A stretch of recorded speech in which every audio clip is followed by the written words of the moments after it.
नमस्कार बच्चों। आज हम स्टार्ट करने वाले हैं पाठ नंबर 9, जो एक कविता है और उसका नाम है कुदरत हमको सिखलाती है। और इस कविता के कवि का नाम है त्रिपुरारी। तो सबसे पहले पाठ परिचय। कुदरत के जितने भी नज़ारे हैं, नज़ारे मतलब सुंदर दृश्य, वे हमें कुछ ना कुछ सीख देते हैं। सीख सीख का मतलब होता है शिक्षा।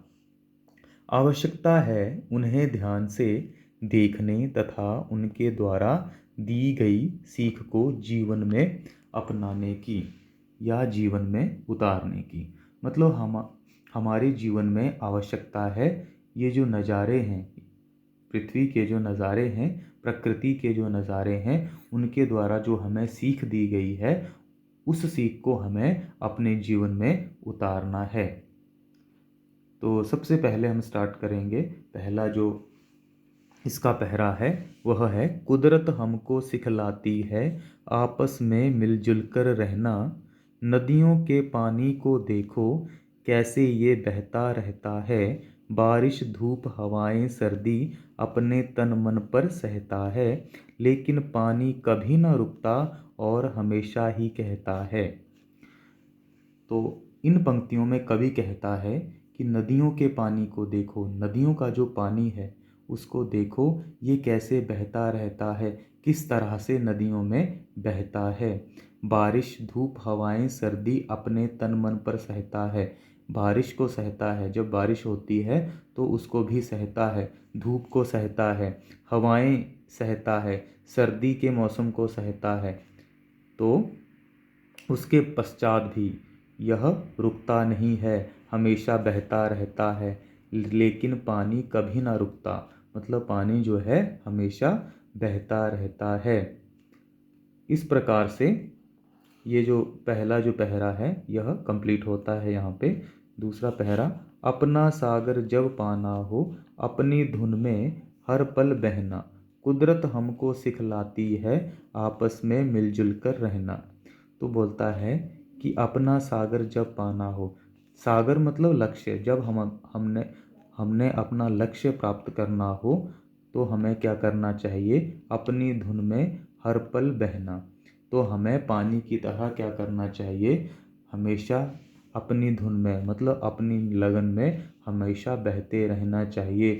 मतलब हमेशा जो है कार्य में लगे रहना चाहिए। जिस लक्ष्य को हम प्राप्त करना चाहते हैं, उस लक्ष्य की प्राप्ति के लिए हमें अनेक प्रकार के जो हमारे जीवन में कष्ट आते हैं उनको सहन करते रहना चाहिए।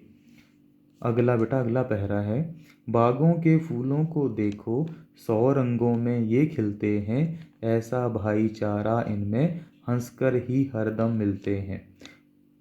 खुशबू के संग उड़ जाने को हाँ में इनके सिर हिलते हैं।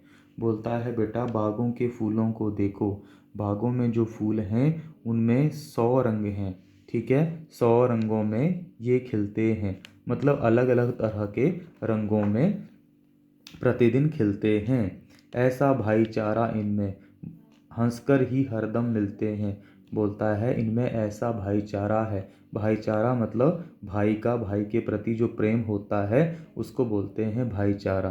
तो ऐसा भाईचारा है इनमें कि हंसकर हरदम मतलब हर समय ये आपस में मिलते हैं। खुशबू के संग उड़ जाने को हाँ में इनके सिर हिलते हैं। बोलता है खुशबू के संग, खुशबू के साथ मतलब खुशबू जो है फूलों से निकलती है, तो खुशबू के साथ माली के द्वारा तोड़ लिए जाने के समय हमेशा इनके सिर जो हैं हाँ में ही हिलते हैं। इनकी हमेशा हाँ ही होती है। जब माली जो है इनको तोड़ना चाहता है, ये कभी मना नहीं करते हैं माली को कि हमें मत तोड़ो। तो इनमें जो है बच्चों किसी भी प्रकार का अहंकार नहीं होता है फूलों में। तो अगला पहरा हम स्टार्ट कर रहे हैं। बूढ़ा माली समझता है जो मिल जाए उसे कहना। कुदरत हमको सिखलाती है आपस में मिलजुल कर रहना। बूढ़ा माली समझाता है, किनको के समझाता है, फूलों को समझाता है कि जो मिल जाए उससे कहना, जो तुम्हें मिल जाए उससे कहना कि कुदरत हमको सिखलाती है हमेशा आपस में मिलजुल कर रहना। बेटा अगला पैरा स्टार्ट कर रहे हैं। चाहे दुख हो या फिर सुख हो, दोनों हैं मेहमान हमारे। जैसे आते जाते रहते आँखों में कुछ शोख नज़ारे। जैसे बन बन कर मिटते हैं सदियों से आकाश में तारे। बोलता है जैसे हमारी आँखों में क्या होता है, अनेक प्रकार के दृश्य जो हैं हमें कभी दिखाई देते हैं, कभी हमारी आँखों से ओझल हो जाते हैं। और उसी प्रकार से जो तारे हैं कभी बनते हैं, उसके बाद जो है मिट जाते हैं, नष्ट हो जाते हैं, और फिर दोबारा बनते हैं, दोबारा नष्ट हो जाते हैं। उसी प्रकार जो है हमें सुख दुख को क्या समझना चाहिए, समान समझना चाहिए, एक बराबर समझना चाहिए, अपना अतिथि समझना चाहिए और अपने गले लगाना चाहिए हमेशा। नेक्स्ट है, गौर करो तो पाओगे तुम, मौसम है धरती का गहना। कुदरत हमको सिखलाती है आपस में मिलजुल कर रहना। अगर बोलता है बेटा तुम गौर करो मतलब ध्यान दो, गौर करो मतलब ध्यान दो, तो पाओगे, तो तुम क्या पाओगे, मौसम है धरती का गहना। मौसम ही धरती का गहना है।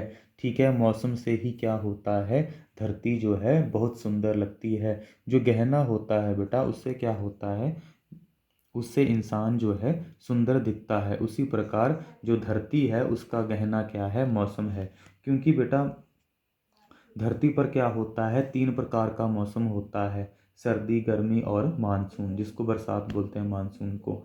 तो जो गर्मी का मौसम है उसमें क्या होता है, सूर्य का प्रकाश चमकीला होता है, उससे धरती जो है हमें चमकती हुई नज़र नज़र आती है। मानसून के मौसम में क्या होता है, इस मौसम में वर्षा की ठंडी बूंदें तपती धरती की प्यास बुझाती हैं। और जो सर्दी का मौसम है उसमें क्या होता है, सर्दी के मौसम में आकाश में सभी दिशाओं में सफ़ेद बादल छाए रहते हैं और ऐसा प्रतीत होता है कि वह एक दूसरे से खेल रहे हों। तो ये तीनों मतलब ये जो मौसम है, तीनों जो ऋतुएं हैं इनको मौसम बोल दिया है। ठीक है, वैसे तो 6 ऋतुएं होती हैं, परंतु जो मेन होती हैं वो सर्दी गर्मी और बरसात ही होती हैं। तो इन ऋतुओं से क्या होता है, पृथ्वी जो है वह सुंदर दिखाई देती है, बहुत सुंदर दिखाई देती है इन ऋतुओं के आने से। कभी एक ऋतु आती है, कभी दूसरी, तो कभी तीसरी। तो इस प्रकार से ये ऋतुएं जो हैं, ये मौसम जो है धरती का गहना है। तो इस प्रकार से यह जो कविता है यहाँ पे कंप्लीट होती है। आपने इसे अच्छी तरह से पढ़ लेना है और इसको याद भी कर लेना है। धन्यवाद।